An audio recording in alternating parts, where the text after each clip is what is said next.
Bryan Kohberger and the Idaho Student Murders, a true crime documentary script. In a quiet college town shattered by violence, 4 young students were brutally slain in the dead of night. The case that followed gripped the nation, a complex web of forensic clues, digital trails, and a suspect hiding in plain sight. This is the story of Bryan Kohberger and the infamous 2022 Idaho student murders. Over the next 2 hours, we will journey from the killer's early life to the tragic night of the crime, through the intense investigation and courtroom drama, all the way to the final verdict. Stay tuned as we unravel every chilling detail in this comprehensive true crime documentary.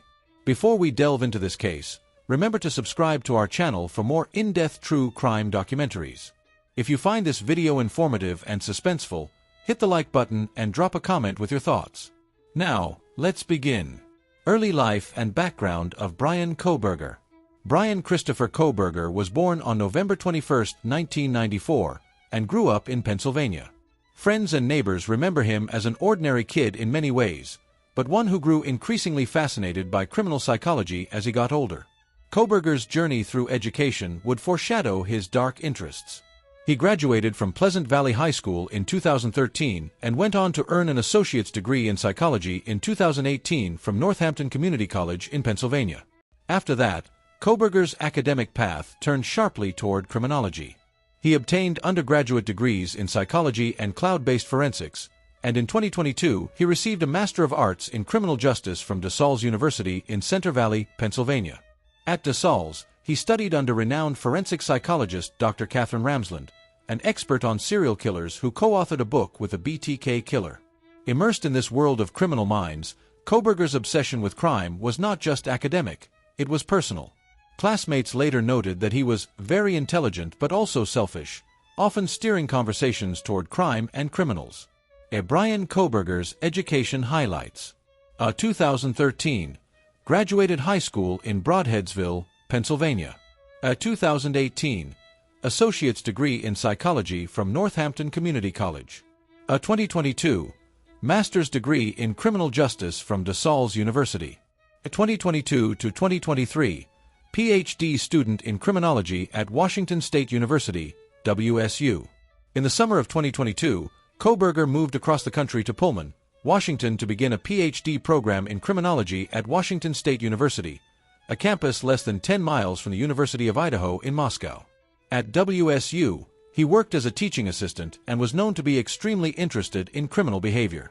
In fact, Kohberger even applied for an internship at the Pullman Police Department in the fall of 2022, hoping to assist rural law enforcement with data technology for public safety. In his application essay, Kohberger wrote of his desire to better collect and analyze technological data in public safety operations, demonstrating a keen interest in police investigative methods. Perhaps most chilling in hindsight was a research project Kohberger conducted while at DeSales University. Posting on Reddit under the title "Research Participation Needed," Kohberger sought input from criminals on how they planned and felt during the commission of their crimes. "I am inviting you to participate in a research project that seeks to understand how emotions and psychological traits influence decision-making when committing a crime," the post read. He peppered respondents with questions like, "Did you prepare for the crime before leaving your home? Please detail what you were thinking and feeling," aiming to uncover the psyche of offenders. This unnerving survey, essentially asking criminals to reveal their inner thoughts during crimes, was authored by none other than Bryan Kohberger, using his university email and identifying himself as a student investigator. It was an eerie prelude of what was to come. Despite his academic promise, Kohberger struggled socially. It's been reported that he had difficulty connecting with peers and was described as awkward and highly intelligent. He also faced personal challenges.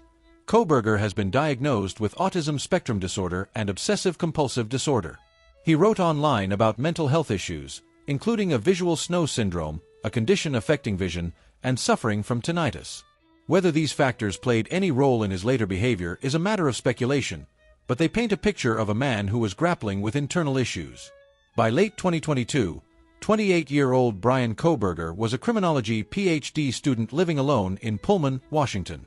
He was armed with an intense curiosity about crime, a background of academic study in criminal justice, and a growing obsession with the minds of criminals. Little did anyone know, Kohberger was about to become the subject of the very kind of case he'd been studying. How did this seemingly studious criminology PhD student become the prime suspect in a brutal mass murder? To answer that, we must first understand the crime itself, the horrific event that rocked the University of Idaho and set this entire saga in motion. The night of the Moscow murders, November 13, 2022. Moscow, Idaho is a serene college town nestled among rolling hills and farmland. Home to the University of Idaho, it hadn't seen a murder in 7 years. But in the early hours of November 13, 2022, that peace was shattered. On that night, 5 female U of I students shared an off-campus rental house at 1122 King Road, a 3-story home popular among college students. 2 of the young women, Kaylee Goncalves, 21, and Madison Mogan, 21, were longtime best friends. They spent the evening out together at a downtown bar and a local food truck before returning home around 1:56 a.m. On the second floor of the house, Xana Kernadle, 20, and her visiting boyfriend Ethan Chapin, 20, came home about 1:45 a.m. after attending a party at Ethan's fraternity. 2 other roommates, referred to here as DM and BF, also lived in the house but would survive that night's terror. Inside that cozy rental home, the 6 housemates and guests settled in for the late night. Unbeknownst to them, a killer was approaching. Surveillance footage and phone records would later indicate that a white sedan made several passes by the neighborhood after 3 a.m., as if casing the area. Around 4 a.m., Xana Kernadle received a DoorDash food delivery at the front door, a seemingly mundane event, but likely one of the last normal moments before the horror began. Sometime shortly after 4 a.m., the attacker entered the home. There were no signs of forced entry. The house was known to have a keypad lock, and it wasn't unusual for friends to visit, so the door may have been left unlocked or opened for the delivery. Armed with a large fixed-blade knife, later suspected to be a military-style K-bar knife, the intruder moved through the shadows of the quiet house. On the 3rd floor, in Madison Mogan's bedroom, Maddie and Kaylee were sleeping together in Maddie's bed. On the 2nd floor, Xana and Ethan were in Xana's room, while roommate DM was asleep in her own room and BF in hers. What happened next was a scene of pure horror. The killer first attacked the victims on the 2nd and 3rd floors, stabbing them multiple times with devastating force. Autopsy findings later showed fatal knife wounds to the chest and upper body for each victim. Some had defensive wounds, indicating at least one victim fought back, and yet none of the 4 had been gagged or restrained. The attack was swift, brutal, and shocking in its ferocity. One of the surviving roommates, DM, would later tell police that around 4 a.m. she was awakened by what sounded like Kaylee playing with her dog upstairs. Moments later, DM thought she heard Kaylee say something like, "There's someone here." Startled and unsure, DM opened her bedroom door to peek out, but saw nothing at first. She dismissed the noise and closed her door. But soon, DM heard what sounded like whimpering and crying coming from Xana's room down the hall. Opening her door again, she distinctly heard a man's voice softly say, "It's okay, I'm going to help you." In that instant, perhaps, the killer was whispering to a frightened Xana or another victim as he attacked, a chilling attempt to pacify or deceive. This detail, one of the few spoken phrases we know from that night, came directly from the police affidavit. DM said she heard a male voice say, "It's okay, I'm going to help you." By now DM was in a state of near panic. Something was clearly very wrong. For a 3rd time, she opened her bedroom door, and this time, she came face to face with a nightmare. In the darkness, DM saw a figure clad in black clothing and a mask covering the person's mouth and nose, walking right toward her. The figure was a man, not very muscular but athletically built and about 5 feet 10 inches tall, with bushy eyebrows, according to her account. He walked past her, glancing in her direction, but did not stop. Frozen in shock, literally frozen in a shock phase, as she would later describe, DM stood paralyzed in her doorway. The intruder then slipped out through the sliding glass door at the back of the house, vanishing into the night. What DM did next has been the subject of much discussion. Traumatized and fearing for her life, she quietly locked her bedroom door and stayed put. She did not call 911 at that moment. It's hard to imagine the terror and confusion she must have felt, unsure if what she witnessed was real, or if the masked man might return. We now know that the killer had already left, speeding away in a white Hyundai Elantra at around 4:20 a.m., as captured by a neighborhood security camera. But the surviving roommates did not understand the full scope of what happened upstairs. A gruesome scene awaited discovery. By late morning on November 13th, nothing had been heard from Kaylee, Maddie, Xana, or Ethan. Around 11:58 a.m., a call to 911 was finally made from one of the surviving roommates' phones, reporting an unconscious person at the residence. It has been reported that the roommates, upon seeing one of their friends unresponsive, first summoned a few friends to the house, thinking someone had just passed out and wouldn't wake up.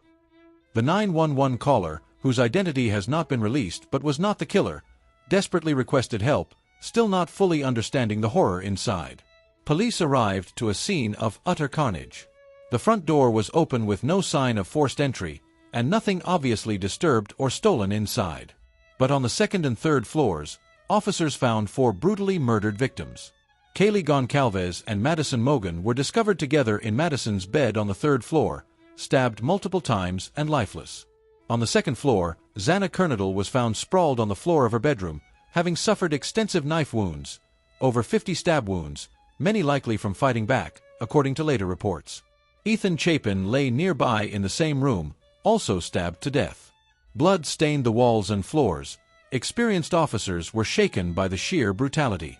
One officer later recounted that some victims were so covered in blood that their faces were so badly damaged they were unrecognizable, and blood was smeared everywhere. The coroner determined that a lot of force was used in the stabbings, and that some victims likely died in their sleep while others awoke to fight for their lives. Miraculously, 2 roommates, DM and BF, were physically unharmed. Kaylee's pet dog was also found alive on the 3rd floor, trembling but untouched, in a separate room. The survivors and other friends who had gathered outside were quickly removed from the crime scene as investigators secured the area. Paramedics and police could do nothing for the 4 young victims. They were pronounced dead at noon on November 13, 2022. News of the murders spread rapidly that day, sending shockwaves through the University of Idaho campus and the wider community. 4 promising lives, Kaylee, Madison, Xana, and Ethan, had been savagely cut short. Kaylee Goncalves, 21, was from Rathdrum, Idaho, known for her vibrance and about to start a new tech job. Madison Mogan, 21, her best friend, was a marketing major from Coeur d'Alene, Idaho. Xana Kernodle, 20, a junior from Post Falls, Idaho, was known for her fun-loving spirit, and Ethan Chapin, 20, of Mount Vernon, Washington, was a triplet who loved sports and was big-hearted. The loss of these young individuals was immeasurable. The idyllic college town of Moscow, which hadn't seen a homicide in years, was suddenly the site of one of the most notorious college town murders in American history. That evening, the University of Idaho canceled classes for the following day out of respect for the victims. A candlelight vigil was planned as the community reeled in grief and fear.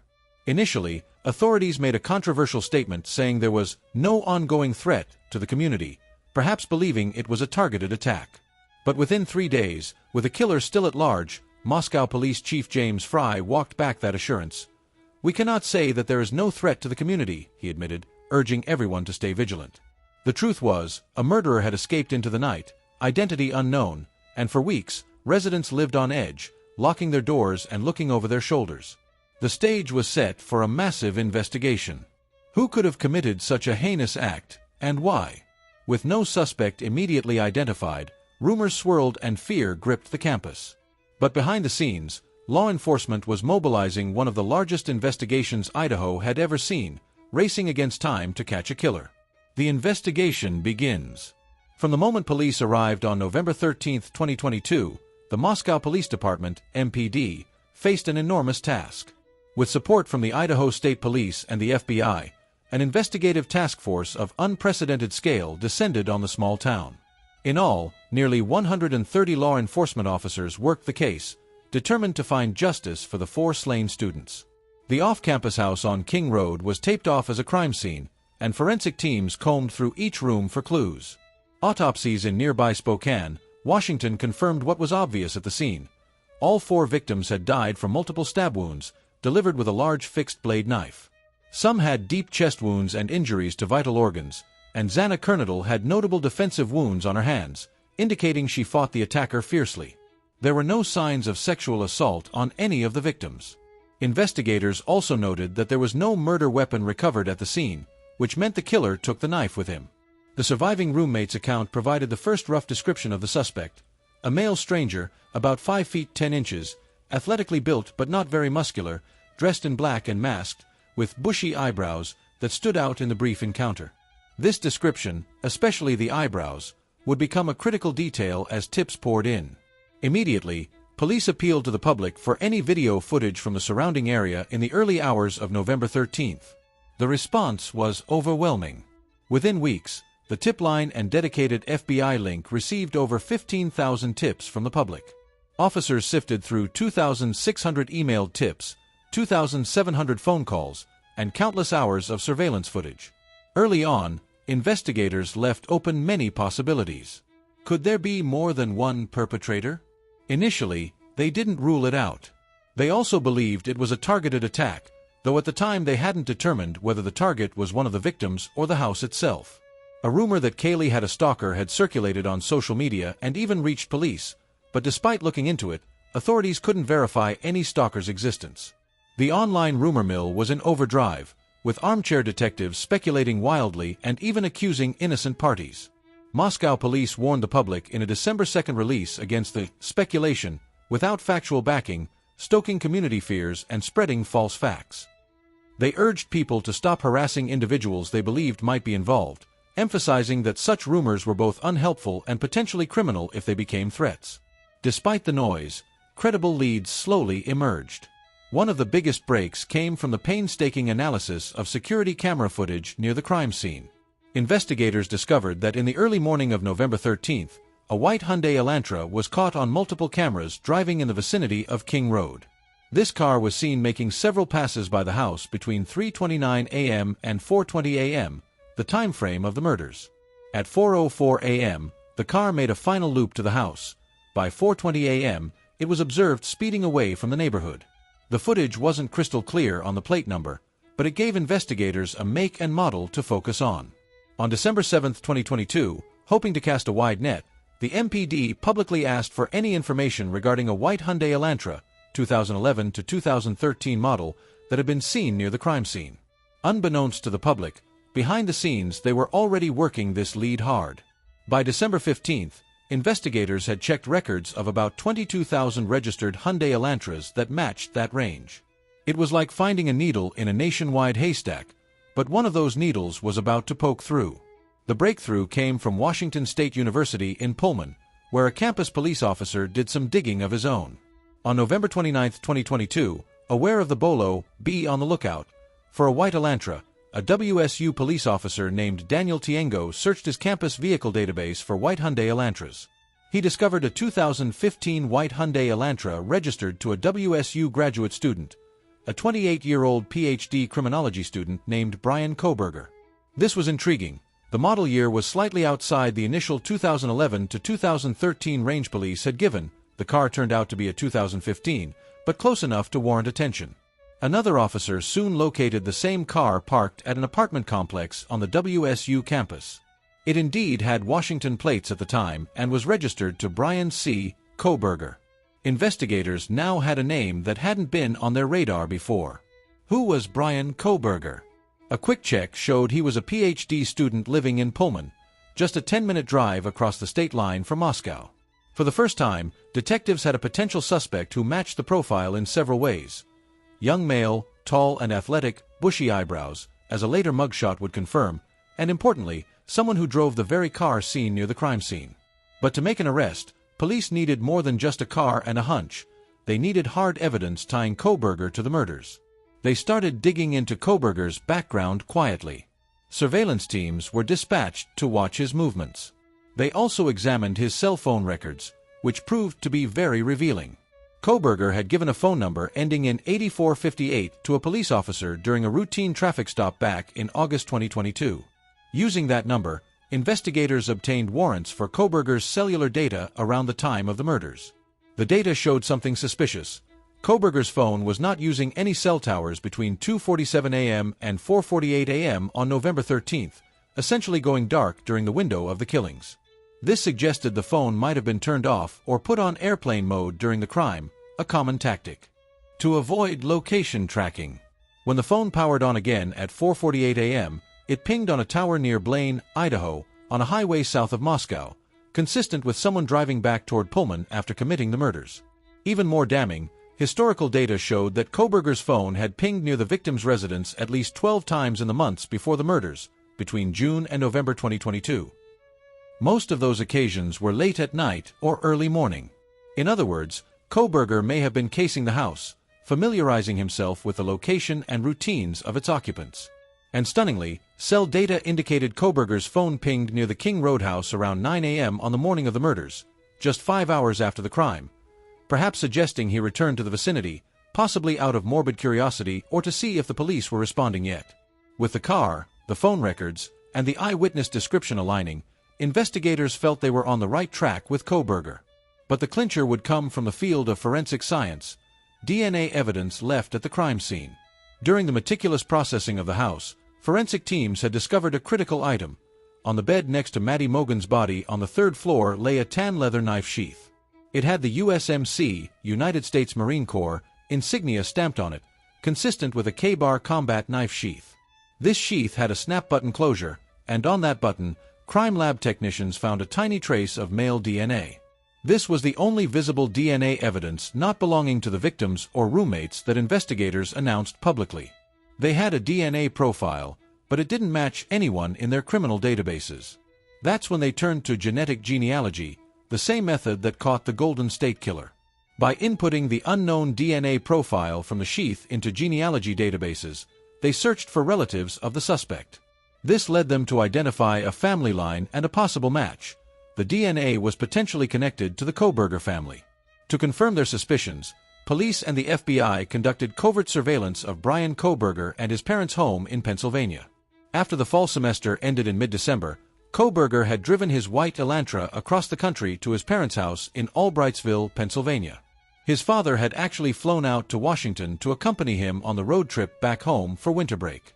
In a strange episode during that trip on December 15th, Kohberger and his father were pulled over twice by Indiana State Police for tailgating. Bodycam footage later showed Kohberger looking surprisingly unconcerned. The FBI denied orchestrating those stops, calling it a coincidence. Now, in Pennsylvania, agents quietly collected garbage discarded by the Kohberger family. On December 27, 2022, they retrieved trash from the Kohberger residence and sent several items to the Idaho State Lab. Lo and behold, one piece of trash, believed to be from the Kohberger family's garbage, provided a DNA profile that was a near-perfect match to the DNA on the knife sheath. In fact, the lab reported that the DNA from the trash belonged to a man who was 99.9998% likely to be the father of the person who left the DNA on the sheath. In other words, the DNA on the sheath was almost certainly from a child of Mr. Kohberger, and Bryan is his only son. This was the smoking gun they needed. The suspect, closing in on Bryan Kohberger. By late December 2022, just 6 weeks after the murders, investigators had built a compelling case, all pointing to one suspect, Bryan Kohberger. He matched the physical description, right down to those bushy eyebrows, drove the suspect vehicle, had suspicious phone activity, and now a DNA connection placed his genetic profile at the scene of the crime. Undercover surveillance teams observed Kohberger while the case was quietly being presented to a judge to secure an arrest warrant. The surveillance noted that Kohberger took unusual care in disposing of garbage. At one point, he was seen wearing surgical gloves and sneaking trash into his neighbor's bins at 4 a.m., as if trying not to leave any of his own traces behind. He was also reportedly seen meticulously cleaning his car, not missing an inch, scrubbing the interior and exterior of the Elantra. These behaviors suggested he knew authorities might be onto him, or at least that he was trying to eliminate evidence. With the pieces in place, authorities moved swiftly to arrest Kohberger before the new year. In the early hours of December 30, 2022, a specialized FBI SWAT team, along with Pennsylvania State Police, descended on the Kohberger family home in Monroe County, Pennsylvania. They executed a dynamic entry, breaking through doors and windows to catch the suspect by surprise. Bryan Kohberger was found in the kitchen, wearing a t-shirt, shorts, and latex gloves, actually placing trash into separate Ziploc baggies at that very moment.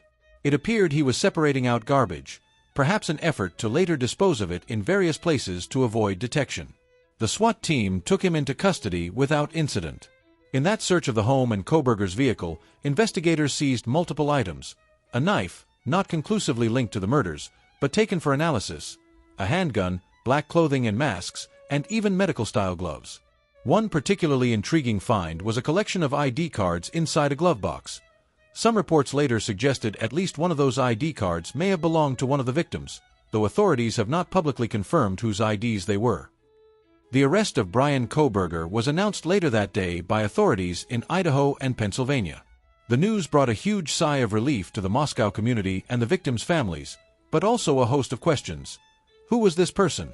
Why did he do this? And did he have any connection to the victims? Police stated clearly that Kohberger was charged with 4 counts of first-degree murder and 1 count of felony burglary for entering the house with intent to kill. At a press conference, Latah County Prosecutor Bill Thompson said, "This is not the end of the investigation. In some ways, it's a new beginning," emphasizing that the case against Kohberger was just starting to be built in court. Kohberger's family, through a public defender, issued a statement expressing sympathy for the victims' families but also vowing to support Bryan and promote his presumption of innocence. Meanwhile, Kohberger himself initially responded to his arrest with a curious calm. According to Monroe County Correctional staff, Kohberger made an offhand comment while awaiting extradition, reportedly saying, "It's really unfortunate what happened to them," referring to the victims, and adding that he hopes they're okay, a bizarre and unsettling statement given the circumstances. At the time of arrest, no clear motive was announced. In fact, to this day, investigators have not publicly identified a motive for Kohberger's alleged actions. There were no known personal links between Kohberger and the 4 students. Families and friends of the victims had never heard of him. Moscow police later said they found no link between Kohberger and the victims, despite exhaustive analysis of connections. This crime appeared to be the work of a deranged stranger, which in some ways made it even more terrifying. From arrest to arraignment, building the case. After his arrest in Pennsylvania, Kohberger waived any challenge to extradition. At a brief court hearing on January 3, 2023, he agreed to be transported back to Idaho to face charges. The following day, January 4th, authorities flew Kohberger under guard to Pullman, Washington, and then drove him across the state line to the Latah County Jail in Moscow. The small community watched as the suspect was brought back to the scene of the crime, now an inmate in an orange jumpsuit. On January 5, 2023, Bryan Kohberger made his first appearance in an Idaho courtroom.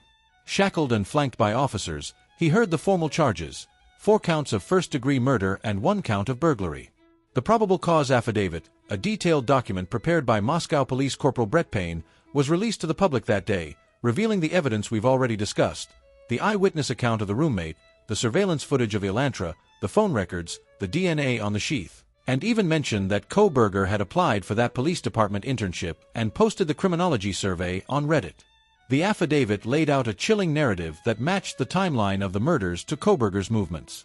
It was a surreal moment for the community to read these details spelled out in black and white, a story of how close the killer came to the surviving roommate, and how methodically police tied the threads together to identify Kohberger.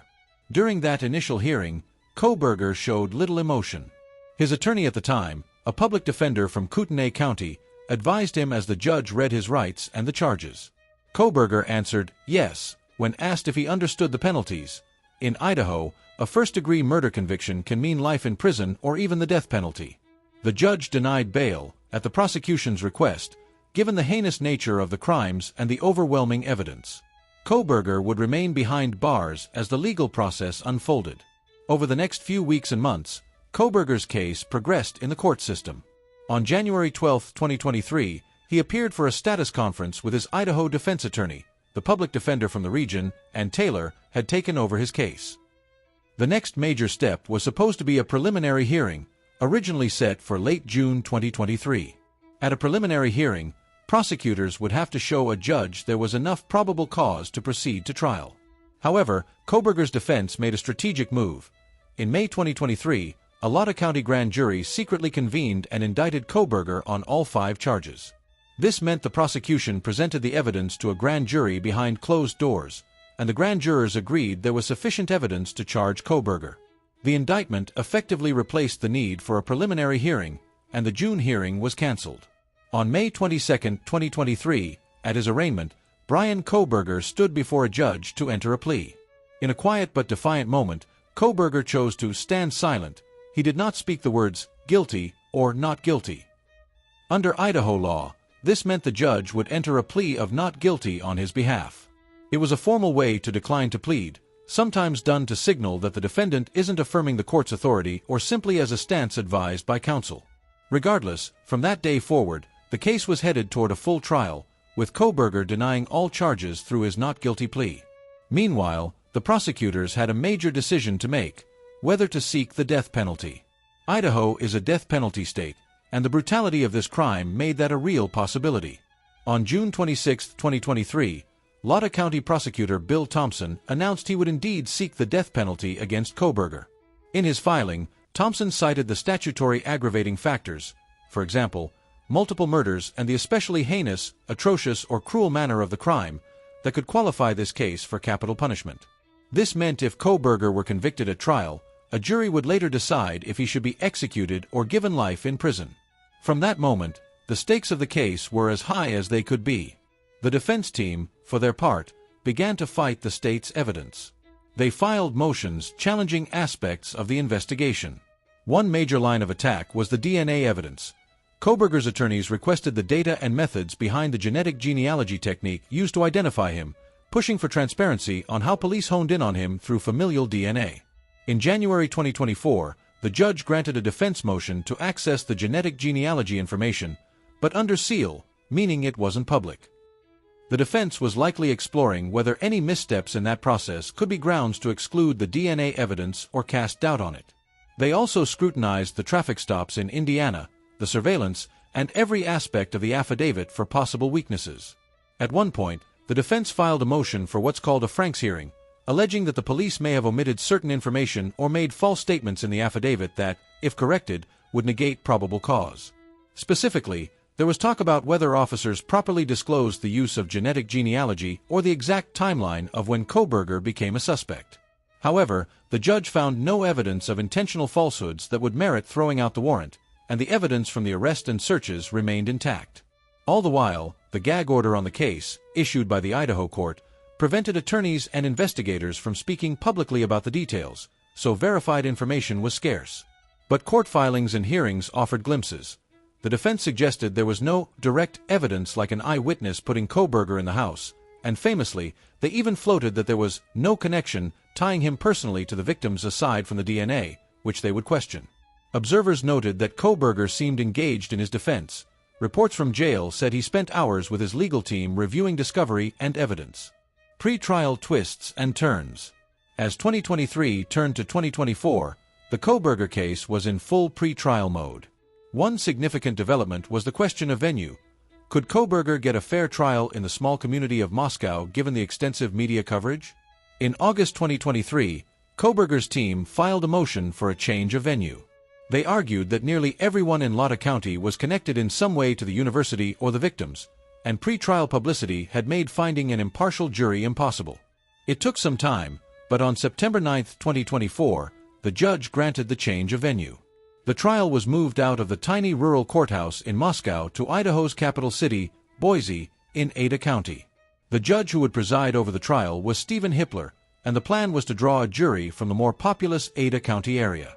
That decision also meant that in September 2024, Kohberger was transferred from the Lotta County Jail to the Ada County Jail in Boise for the lead-up to trial.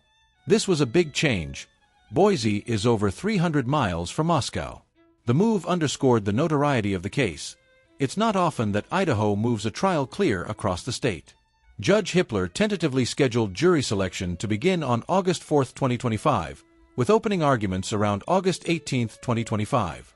The timeline was stretched out, in part because death penalty cases require selecting death-qualified jurors, and both sides had mountains of evidence to review.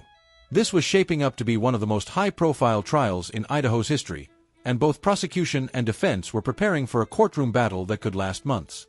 However, as that trial date in 2025 loomed, something unexpected happened. Bryan Kohberger chose to plead guilty before the trial even began.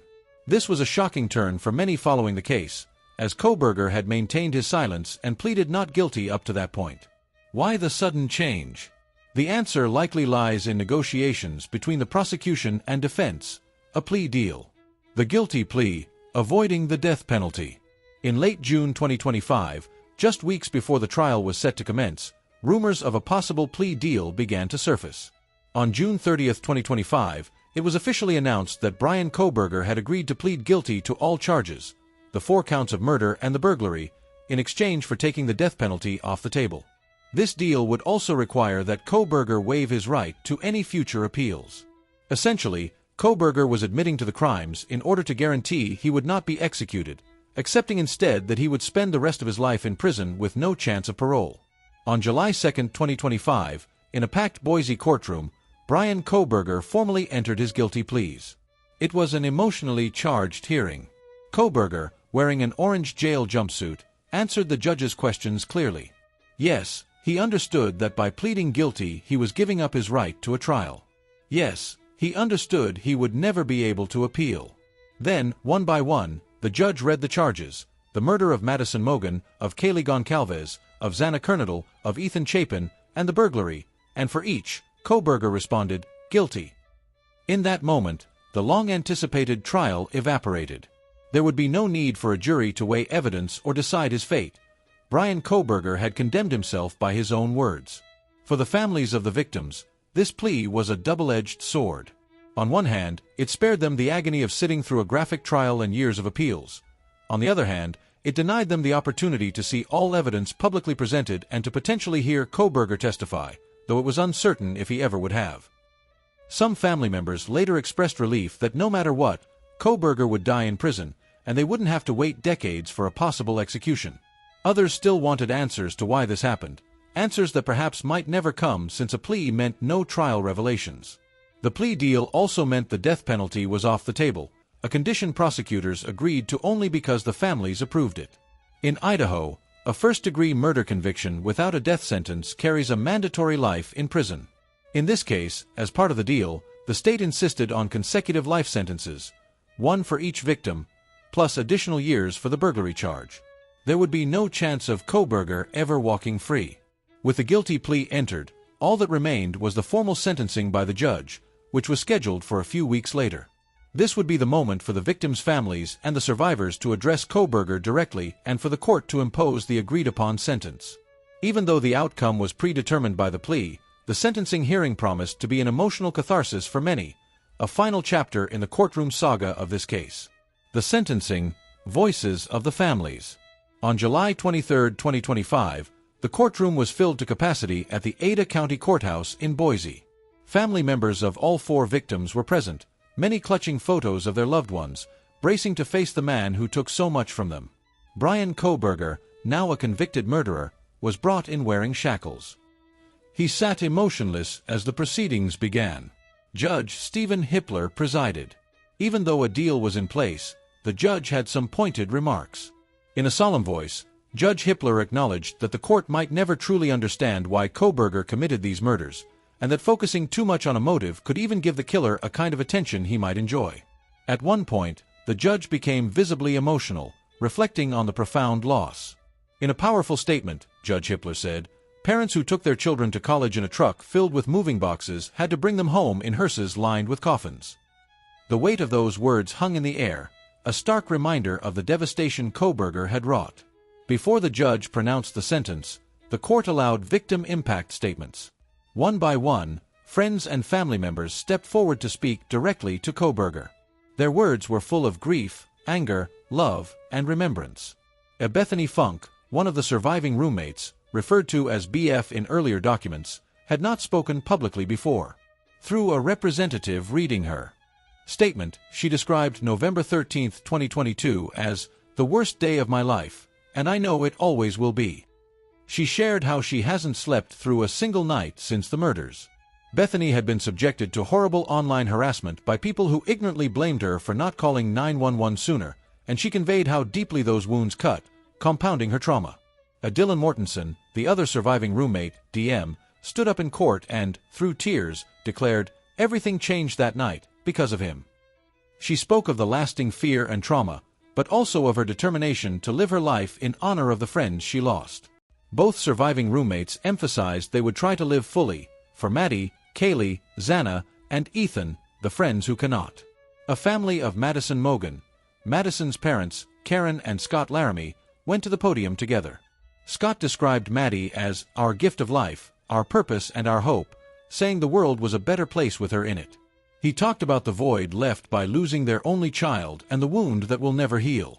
Madison's father, Ben Mogan, struggled to speak as he described his pride in his daughter, calling her his best accomplishment in life. "I thought we would have the rest of our lives to spend together," he said softly.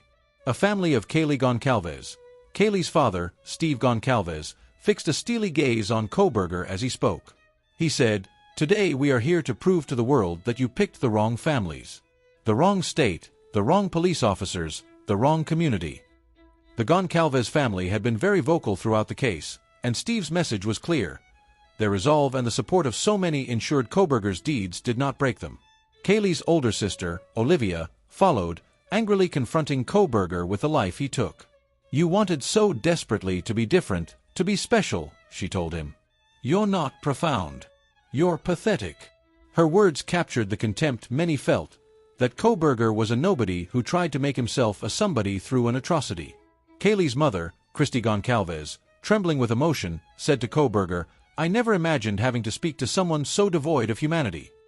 She told him that when he murdered Kaylee, "You shattered others. You attacked what you could never be." She spoke of the immeasurable pain of every holiday and birthday without her daughter. A family of Xana Kernadel, Xana's siblings and mother, stood to speak. Jasmine Kernadel, Xana's older sister, described the weight of losing Xana, saying nothing could ever explain how it felt. She spoke of faith and judgment, telling Kohberger she believes in a higher judgment beyond the courtroom. "I find peace knowing that judgment ultimately belongs to God. For your sake, I hope one day you feel the full weight of what you did," Jasmine said, implying that perhaps Kohberger had yet to truly reckon with his actions. Cara Northington, Xana's mother, also addressed the court and Kohberger. She astonishingly spoke about forgiveness, not absolution, but forgiveness born out of her religious faith. "Today I stand before you, the man responsible for murdering my beautiful daughter, Xana," she said directly to Kohberger. "Jesus has allowed me to forgive you for murdering my daughter without you even being sorry," Northington said. Her words were filled with pain, but also a hope that one day Kohberger might comprehend the magnitude of what he did. Finally, after all who wanted to speak had spoken, Judge Hippler asked Kohberger if he wished to make a statement. In what might be the only word anyone ever hears him speak about the crime, Kohberger simply said, "I respectfully decline."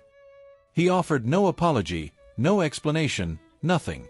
He stood there as the judge prepared to hand down the sentence. Judge Hippler then pronounced the sentence agreed upon in the plea deal.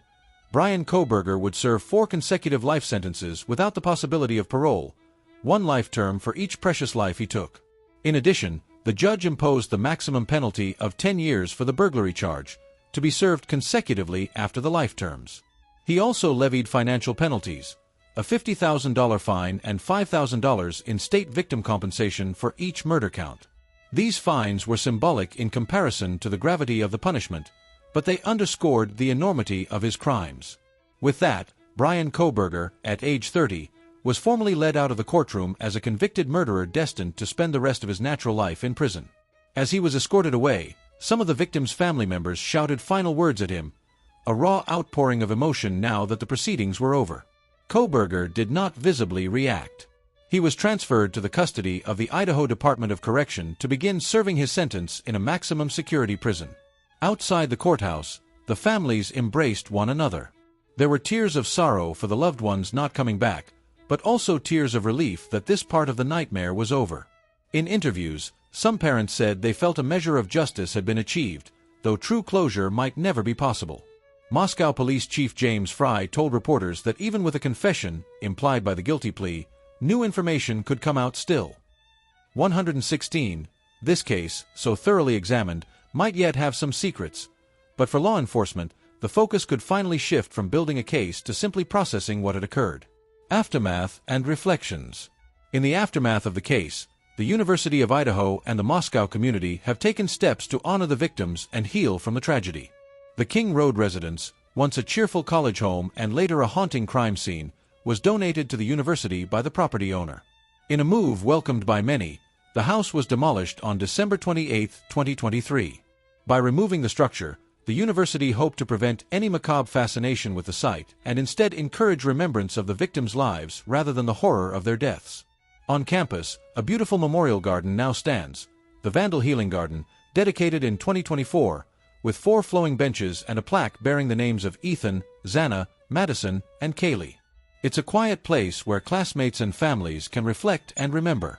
The university also awarded posthumous degrees to the 4 students at the spring 2023 commencement, in a touching tribute to the academic achievements they never got to complete. Scholarships have been established in their names, ensuring their legacies live on by helping future students. The case of Bryan Kohberger has left an indelible mark on true crime history and serves as a sobering reminder of how fragile safety can be. A budding criminologist who studied under an expert on serial killers turned into an alleged killer himself, attacking strangers in the night. The investigative work to catch him was exhaustive and showcased modern forensic techniques, from DNA genealogy to digital footprint analysis, working hand in hand with traditional police work and tips from the public. Yet, many questions linger. What drove Kohberger to commit such a heinous act? Was he trying to commit the perfect crime, as some speculate, given his criminology background? Did he choose his victims at random, or was there an unseen connection? Perhaps only Kohberger knows, and since he offered no explanation at sentencing, the motive may forever remain in the shadows. As Judge Hippler noted, dwelling on a motive might only feed Kohberger's ego if infamy was what he sought. In the end, what stands out is the resilience of a community and the unwavering determination of investigators. Moscow, Idaho, a town that once prided itself on its safety, endured something unimaginable. Students returned to classes under the pall of grief and fear, but they supported each other. Law enforcement from local, state, and federal levels pooled resources, leaving no stone unturned until the killer was caught. And the families, though devastated, became advocates for their children, ensuring the world remembered their loved ones' names more than the name of the killer. As the sun sets on this tragic chapter, Bryan Kohberger will spend the rest of his days in a prison cell, left only with the infamy of his own making and, one hopes, the burden of what he has done. The 4 bright lights that were Kaylee, Madison, Xana, and Ethan will never be forgotten. Their legacy lives on in the hearts of those who knew them and even those who only came to know them after death. May their families find peace, and may such a tragedy never befall another community. Thank you for watching this in-depth documentary on the Bryan Kohberger case. If you found this video informative, please like and subscribe to our channel. We cover important true crime cases with the detail and respect they deserve. Leave a comment below with your thoughts on this case. What aspect shocked you the most, and what lessons do you think can be learned? We'd love to hear your perspective. Until next time, stay safe, stay curious, and remember to cherish each other. This is the Crime Narrative Channel, signing off. The production of this documentary script involved extensive research from court documents, news reports, and official statements. We thank the journalists and law enforcement officials whose work helped bring the facts to light.